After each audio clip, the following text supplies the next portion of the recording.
నువ్వు నూరుతున్నప్పుడు, బయట తోటి చెమట నువ్వు తుడుచుకున్నప్పుడు, దండాన నీ సొక్కారేస్తున్నప్పుడు, నీ ఒంటి వాసన తెగ గుర్తొచ్చినప్పుడు,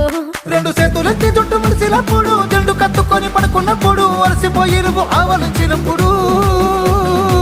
వచ్చుండై ఫీలింగ్స్ వచ్చి వచ్చి చంపేస్తు